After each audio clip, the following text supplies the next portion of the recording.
দুইটা উট তিনি 2 মাস ধরে এটাকে নার্চারিং করে রাখলেন। 3 দিন আবু বকর রাদিয়াল্লাহু তাআলা আনহু এবং রাসূল সাল্লাল্লাহু আলাইহি ওয়াসাল্লাম গারে সাউরে অবস্থান করলেন 3 দিন, যাতে করে বুঝতে পারেন যে মক্কায় তাদের ব্যাপারে কি বলা হয়।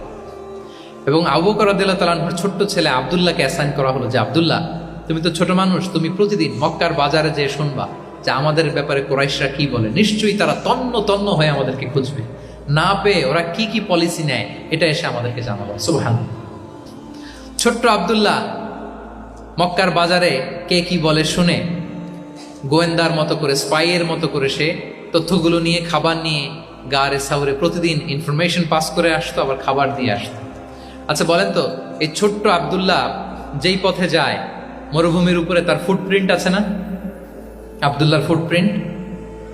তো কোরাইশরা তো তন্ন তন্ন হয়ে রাসূল সাল্লাল্লাহু আলাইহি ওয়াসাল্লামকে খুঁজতেছে, ডানে বায়ে সামনে পেছনে সব জায়গায়। তারা যদি আব্দুল্লাহর ছোট্ট পায়ের ছাপ পায় আর সেটাই যদি ফলো করে, তাহলে ডিরেক্টলি তারা কোথায় যেয়ে বসবে? রাসূল সাল্লাল্লাহু আলাইহি ওয়াসাল্লামের কাছে, গারে সাউরে।